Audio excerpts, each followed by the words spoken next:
What if I told you the 2008 financial crisis, the one that stole homes, jobs, pensions, and wealth from millions, didn't happen because of irresponsible borrowers or market volatility?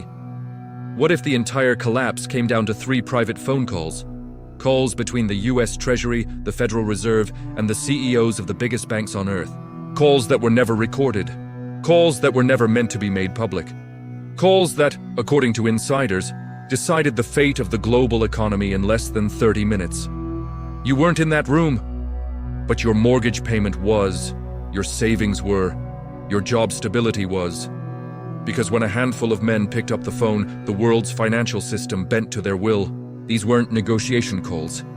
They weren't strategy sessions. They were orders. And those orders reshaped the next 20 years of your financial life.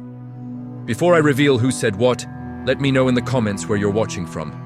Because 2008 didn't just hit America. It hit everyone tied to the global dollar system. Make sure you subscribe and hit that notification bell for the unfiltered truth. Because what you're about to hear is the part of 2008 they refused to put in the documentaries. To understand these calls, we have to go back to the nightmare week of September 2008. The housing bubble had burst. Lehman Brothers was bleeding out. The insurance giant AIG was just days away from a total collapse. Banks didn't trust each other anymore. Markets were seizing up. Money completely stopped moving.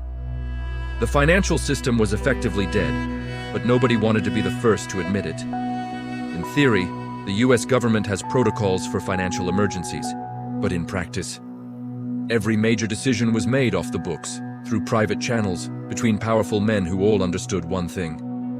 Markets respond faster than democracy. And this is where the 3 phone calls come in. But first, you need to understand how we even got to this point. For years, Wall Street had been manufacturing toxic mortgage securities. They knowingly lied about the risks involved. They packaged financial garbage and sold it as gold. They sold these toxic assets globally. Banks leveraged themselves up to 30 to 1, meaning for every dollar they had, they borrowed 30. Insurers like AIG wrote trillions of dollars in guarantees they could never possibly pay out. And the regulators? They just looked the other way. Does this pattern sound familiar? It should. Because the same thing happened in the dot-com bubble of 2000, the repo crisis of 2019, and the crypto liquidity crash of 2022. The pattern never changes. Wall Street inflates a bubble, the bubble bursts, and the public is left to pay the price. But 2008 was different. It wasn't just a bubble. It was a systemic malfunction. And when the entire system breaks, the people in charge don't file reports or follow procedures. They pick up the phone. Our story begins on Saturday, September 13th, 2008. A secret emergency call takes place between some of the most powerful people in finance. Hank Paulson, the Treasury Secretary, Ben Bernanke, the Federal Reserve Chairman, Tim Geithner, President of the New York Fed, and the CEOs of the top investment banks. The topic of discussion was Lehman Brothers, a 158-year-old banking institution that was now completely insolvent. On that call, Hank Paulson made a decision that shocked everyone in the virtual room. He said, "No taxpayer money for Lehman." The translation was clear. Let them fail. The other bank CEOs pleaded. Ben Bernanke hesitated, understanding the catastrophic chain reaction this could set off. But Paulson held firm. And in that moment, the first domino fell. Lehman Brothers filed for bankruptcy just 36 hours later. Markets worldwide crashed instantly. Liquidity, the lifeblood of the financial system, evaporated in a matter of hours. What almost nobody knew was that just minutes after that historic call ended, 2 more calls were made. These were the calls that truly sealed the fate of the 2008 crisis. And the second one? You won't believe who was on it and what kind of threats were made to keep the system from imploding entirely. Stay with me, because we're just getting to the heart of it. Picture this. September 16th, 2008. The world is on fire. Just 2 days ago, Lehman Brothers, a titan of Wall Street, vanished into thin air. The financial system is teetering on the edge of a black hole. And on one single private phone call, the fate of the entire global economy is about to be decided. On that line, you have the most powerful men in America. Ben Bernanke, the chairman of the Federal Reserve. Hank Paulson, the Treasury Secretary, Tim Geithner, head of the New York Fed, and with them, the CEO of the insurance giant AIG, senior leadership from Goldman Sachs, and representatives from JPMorgan. The air is thick with panic. Why? Because AIG, American International Group, was just moments from a catastrophic collapse. Now you might think, so what? It's just an insurance company. But AIG wasn't just any insurance company. It had become the secret backbone, or rather the secret weak spot, of Wall Street. It had sold a staggering $440 billion worth of insurance on toxic mortgage-backed securities. These were the very financial instruments that were now worthless, rotting away on the balance sheets of every major bank in the world. If AIG couldn't pay its insurance claims, every single one of those banks would instantly become insolvent. Goldman Sachs, JPMorgan, Morgan Stanley, Bank of America. They would all fall like dominoes. It wouldn't just be a crisis, it would be the end of the modern financial system. The tension on that call must have been unbearable. According to notes that were later leaked, the CEO of Goldman Sachs, Lloyd Blankfein, laid it out in the starkest terms possible. He said, "If AIG goes down, we all go down." The entire system was chained together, and AIG held the only key. The silence that followed must have been deafening. And then, Ben Bernanke, the man in charge of the US money supply, spoke the words that would echo through history. Just 2 days after letting Lehman Brothers die, supposedly to teach the market a lesson, his response was simple, direct, and absolute. "We cannot allow that." And just like that, with those 4 words, the decision was made. The US government, the supposed champion of free markets, committed an unprecedented $182 billion to save AIG. It became the most expensive bailout in American history. Think about the whiplash. On Sunday, the government says no bailouts, let the weak fail. By Tuesday, they're writing a blank check to save a company that had gambled the entire system away. This wasn't economic policy. This was battlefield medicine. It was triage. On one phone call, one bank was sacrificed, and another was saved at a cost that was, at the time, incomprehensible. And it all happened behind closed doors, far from the eyes of the public, who would ultimately pay the price. Just 5 days later, the chaos was far from over. It's September 21st, 2008. Another emergency phone call. Another secret meeting that will rewire the American banking landscape forever. On this call, you've got Treasury Secretary Hank Paulson again. But this time, he's talking to the CEOs of the biggest surviving banks, including Jamie Dimon of JPMorgan Chase and the leadership of Bank of America. They're joined by Treasury lawyers and officials from the New York Fed. The patient on the operating table this time? Washington Mutual, or WAMU. WAMU was one of the largest banks in the country, but it was hemorrhaging money. It was failing, and fast. Its collapse would send another seismic shockwave through an already shattered system. Paulson wasn't asking for opinions. He wasn't floating ideas. He was giving an order. According to first-hand accounts of the call, he told the assembled bank CEOs, "One of you is buying WAMU tonight." Imagine being Jamie Dimon. You've just survived the Lehman collapse. You're trying to figure out what the AIG bailout means for you.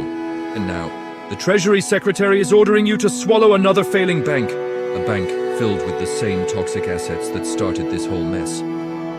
Dimon resisted. Bank of America resisted. Nobody wanted to touch WAMU. It was radioactive.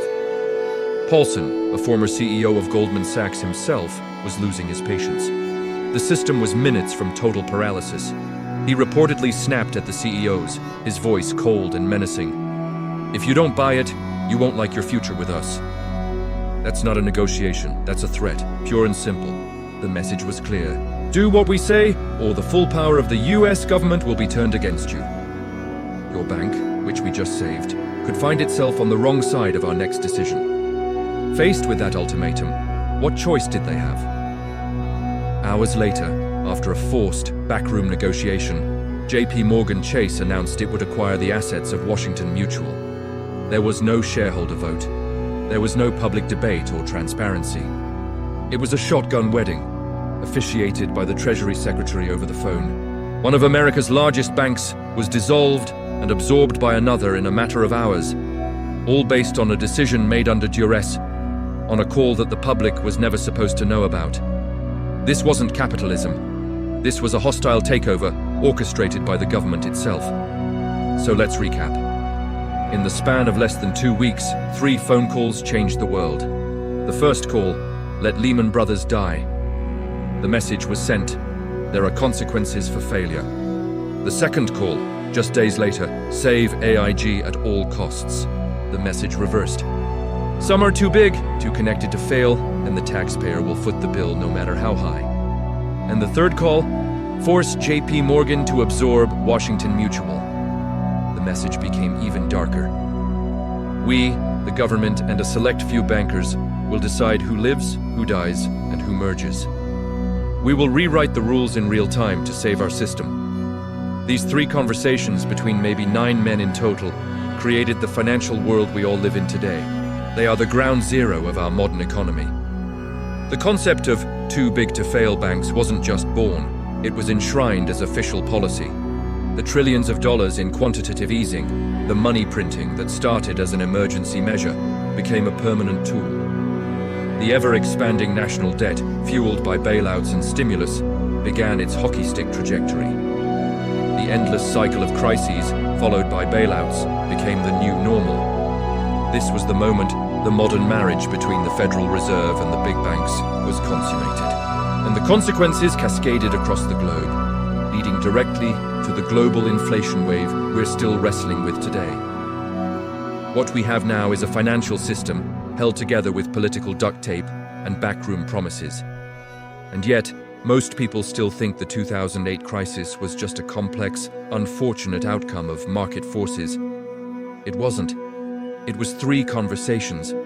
It was a series of deliberate choices made by a tiny handful of people behind closed doors that determined the next 2 decades of global finance for billions of people. Here's the most important thing you need to understand. The 2008 crisis didn't just happen to you, it was done to you. And the consequences of those 3 phone calls never stopped. They ripple through your life every single day. Is your rent higher than it's ever been? A big part of that is because of 2008. The bailouts and money printing flooded the system with cheap cash, which inflated asset prices, including real estate. Is your grocery bill shocking every time you go to the store? That is also a consequence of 2008. Decades of printing money to paper over the cracks from that crisis have devalued our currency and fueled inflation. Have you felt like your wages have stagnated, that you're working harder but not getting ahead? That's also tied directly to 2008.